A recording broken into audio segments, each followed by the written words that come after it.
क्या होता है कि लोग पैसे खर्चा करते हैं, उसी पैसे को कमाने के लिए फिर करप्शन करते हैं। इस बात को हम जड़ से खत्म करना चाहते हैं। प्रशांत किशोर जी का कहना है कि 10-15 हजार की हम व्यवस्था बिहार में करेंगे जी, लेकिन क्या उससे बेरोजगारी दूर होगी, पलायन दूर होगा? देखिए जो योजनाएं हैं कई सारी सिर्फ पेपर्स पे ही सीमित होकर रह गई हैं। उसका रुतबा मतलब अगर 200 करोड़ का था तो आज के डेट में वो 60 करोड़ पे आ गया है। ये कैसे हुआ? कई लोग वहाँ के हस्तकरघा वगैरह को छोड़कर शहरों में जा बसे हैं और अनफॉर्चुनेटली इस कंट्री में नहीं होते हैं। लेकिन हमारा पूरा प्रयास है कि बिल्कुल ढंग के चुनाव हो, ट्रांसपेरेंट चुनाव हो। नमस्कार, मैं दीपक सिंह और अभी हम जनसुराज के ऑफिस में आए हुए हैं और हमारे साथ मैम है अनुकृति मैम, जनसुराज के प्रवक्ता हैं। हम इनसे जानेंगे कि अभी जो तैयारी चल रही है चुनाव को लेकर, क्या कुछ तैयारी है जनसुराज की, वो आप बताएं मैम। जनसुराज की तैयारी सिर्फ चुनाव को लेकर नहीं, जनसुराज की तैयारी व्यवस्था परिवर्तन को लेकर है। तो चुनाव की जो स्ट्रेटेजिक चीज़ें हैं जो हर पार्टी करती है वो तो चल ही रही है, नेचुरल सी बात है, जाहिर सी बात है कि जिस तरीके से हम अपने कॉन्स्टिट्यूएंट्स जो है, हमारे वोटर्स जो हैं, उनको हर बार हम उनके साथ सभा करा रहे हैं, उनकी प्रॉब्लम सुन रहे हैं, उनको जनसुराज का जो विजन है, जो हमारा दृष्टिकोण है, वो उनके साथ साझा कर रहे हैं। व्यवस्था परिवर्तन में क्या कुछ विशेष है? तो व्यवस्था परिवर्तन में तो हम लगातार पिछले हमारे जो सूत्रधार प्रशांत किशोर हैं वो तो 2 साल से बात कर ही रहे हैं भाई कि 5 चीजें जो हो जाएंगी अगर जनसुराज आता है प्रशासन में। तो सिंपल बात है, अगर मैक्रो लेवल पे देखें तो सबसे पहले जो पूरा तरीका है जिसके कारण सरकारें करप्ट होती हैं, उसी चीज को हम पहले से ही अटैक कर रहे हैं।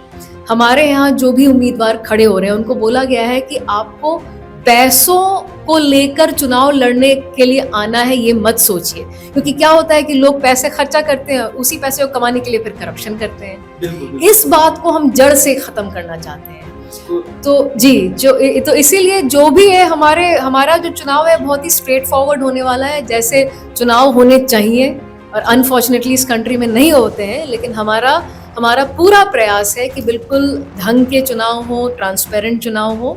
और वही व्यवस्था परिवर्तन की जो मैं बात कह रही थी कि शुरुआत वहीं से होगी। उसके अलावा पॉलिसीज जो है वो तो जग जाहिर है। व्यवस्था परिवर्तन में हम बात करें तो तेजस्वी जी तरह तरह के आरोप लगाते हैं जी कि सरकार तानाशाही है, वर्तमान सरकार की बात करें या जो तो तेजस्वी जी का क्या बोला जाए, जब वो थे वर्तमान सरकार के साथ तो बिहार उनके लिए स्विट्जरलैंड हुआ करता था। अब जब नहीं है तो फिर आरोप लगाते हैं हर बात पे।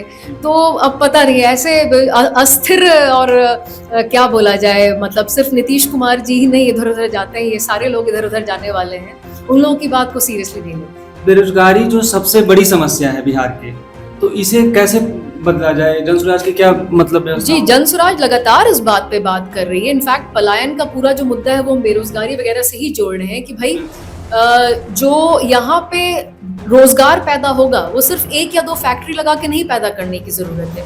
लघु उद्योग, सर्विस सेक्टर, इन चीजों पे ध्यान दिया जाएगा। लघु सेक्टर में बात करें तो अभी भी सरकार की बहुत सारी योजनाएं हैं जी, लेकिन इसके बावजूद भी बेरोजगारी थमने का नाम नहीं ले रहा है, पलायन थमने का नाम नहीं जी ले रहा है। क्योंकि देखिए जो योजनाएं हैं कई सारी सिर्फ पेपर्स पे ही रह के सीमित होकर रह गई हैं। क्योंकि स्किल डेवलपमेंट, ट्रेनिंग, इस तरह की चीजें प्लस उसके बाद उनका जो काम आना है बाजार में वो नहीं हो पा रहा है। फॉर एग्जाम्पल भागलपुर का जो लघु उद्योग है, जो सिल्क की इंडस्ट्री हुआ करती थी भागलपुर में, उसका रुतबा मतलब अगर 200 करोड़ का था तो आज के डेट में वो 60 करोड़ पे आ गया है। ये कैसे हुआ?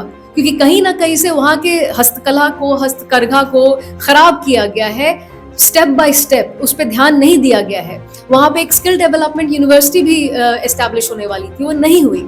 कई लोग वहाँ के हस्तकरघा वगैरह को छोड़कर शहरों में जा बसे हैं।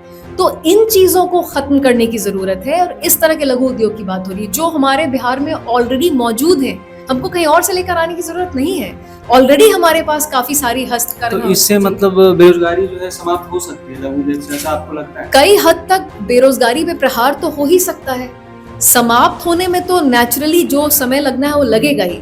लेकिन जो लोग बेचारे हमारे भाई लोग 7,000 6,000 की छोटी छोटी नौकरियों के लिए बड़े बड़े महानगरों में जाके बिल्कुल एक खराब जिंदगी जी रहे हैं, वो तो कम से कम 10-15 हजार तो कमाएंगे घर पे। हाँ, 10-15 हजार की बात करें तो प्रशांत किशोर जी का कहना है कि 10-15 हजार की हम व्यवस्था बिहार में करेंगे जी, लेकिन क्या उससे बेरोजगारी दूर होगी, पलायन दूर होगा?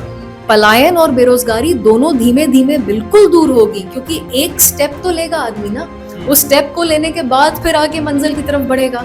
तो एक रात में कुछ नहीं होने वाला है यहाँ पे, हर चीज के लिए समय लगेगा, लेकिन होगा, क्योंकि शुरुआत बिल्कुल स्ट्रेटेजिक और नीति के तहत होगी। व्यवस्था परिवर्तन होके रहेगा। बिल्कुल बिल्कुल। तो आपने सुना जनसुराज के प्रवक्ता अनुकृति मैम से कि व्यवस्था परिवर्तन को लेकर क्या कुछ प्लानिंग है जनसुराज की।